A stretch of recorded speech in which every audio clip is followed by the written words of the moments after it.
C'est une formule à laquelle on est habitué, la rareté de la clientèle dans les marchés à l'approche de la fête de Ramadan. D'après le constat d'une de nos équipes de reportage, vendeurs et acheteurs se plaignent de la conjoncture actuelle. Certains parents préfèrent même se priver de porter de nouveaux habits le jour de la fête pour faire plaisir à leurs enfants. Ce mercredi, notre équipe de reportage a fait un tour au marché à Varia pour s'enquérir des réalités. Reportage à Bintou Traoré, Mohamed Souma. À quelques jours de la fête de Ramadan, le marché à Varia ne fait pas son plein comme les années précédentes. Les raisons évoquées par les vendeurs sont diverses. Ils pointent du doigt la situation économique du pays. Pour eux, c'est cette conjoncture qui fait la cherté des clients sur le marché. À l'approche de cette fête, les vendeurs de vêtements pour enfants font beaucoup plus d'achats et de bénéfices que les autres commerçants au dire de ce vendeur d'habits. À l'approche des fêtes de Tabaski et de Ramadan, c'est les enfants qui sont plus concernés que les adultes, quoi. Comprenez? Les gens qui vendent les habits des enfants, ce sont eux qui reçoivent beaucoup de clients. Et avec la conjoncture actuelle, les clients sont un peu rares sur le marché. Pour cette mère de famille qui est venue acheter quelques habits pour ses enfants, elle a jugé les prix abordables pour le moment. Ça se passe bien quand même cette fois-ci. En tout cas, pour moi, les prix sont abordables. Cette cliente s'est privée des habits pour donner le sourire à ses enfants le jour de la fête. Elle pense néanmoins que les prix sont très élevés par rapport aux années précédentes. On est à Madina pour les enfants, mais vraiment c'est dur. C'est cher. Il n'y a pas d'argent. Tu ne peux pas avoir pour les enfants et pour toi à l'heure là. La conjoncture est très dure. Le jour de la fête, tous les musulmans veulent paraître dans leurs plus beaux habits, mais certains parents se plaignent de la conjoncture actuelle. Partout, vendeurs et acheteurs demandent à l'État de faciliter le dédouanement des articles. Au dire de certains vendeurs, ils sont aussi confrontés au vol dans les marchés. Une nouvelle aire de jeu vient d'être inaugurée à Sonfonia dans la commune de Ratoma. À travers ces matériels, elle va contribuer au développement global et intégrer des jeunes enfants. Ce projet de plus de 15 000 $ est réalisé par l'UNICEF en collaboration avec le gouvernement guinéen. Ouminatou Sidibé, Aliouba. C'est la toute première aire de jeu située dans le quartier Sonfonia Gare 1 dans la commune de Ratoma. À peine ouverte, elle s'est aussitôt remplie des tout-petits. Les besoins étaient grands dans ce quartier. Un espace construit dans le but de développer le plein potentiel de l'enfant guinéen. C'est comme vous voyez autour de vous, vous avez vu combien d'enfants ça a attiré juste comme ça, même avant d'être ouvert. Les enfants, ils sont à la recherche d'un espace pour jouer.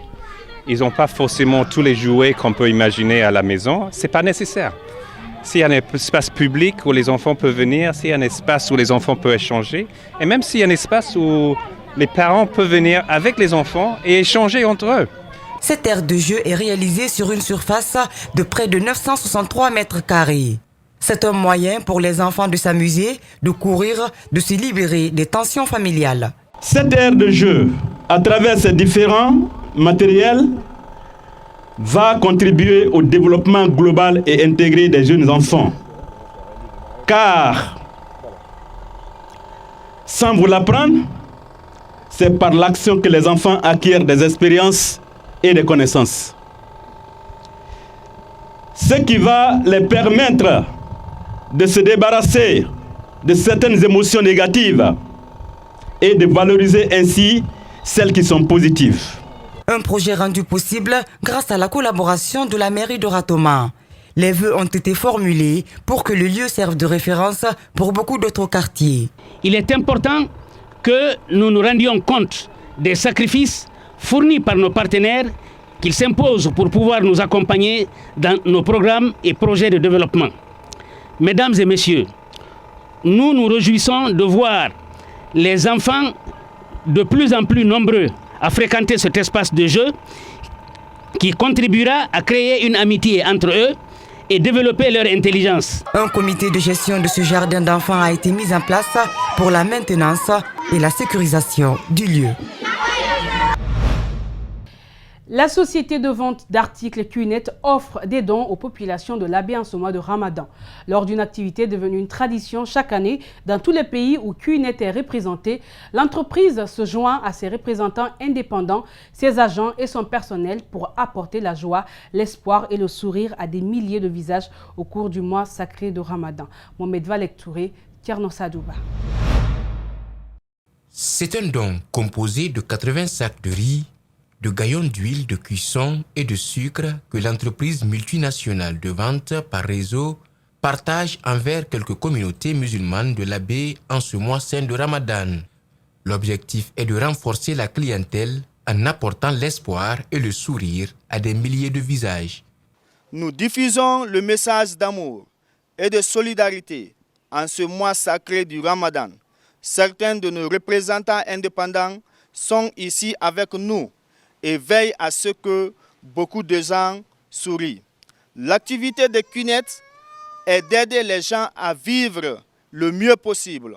Votre module sur les entreprises aide également à créer des opportunités d'entrepreneuriat.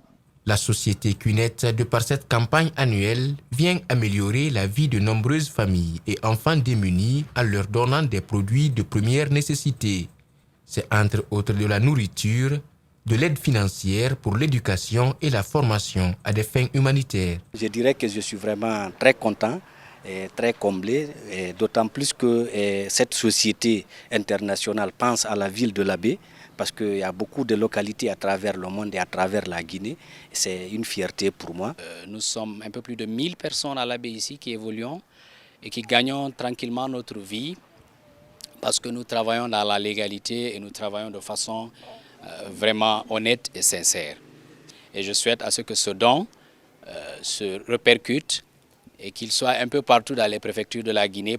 Cette campagne de charité en ce mois saint vient remplir le fossé qui consiste à créer des opportunités pour les personnes afin d'améliorer leur vie.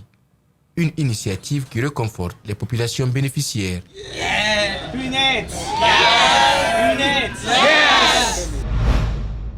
Et c'est ce qui met fin à ce journal. Grand merci à tous de l'avoir suivi.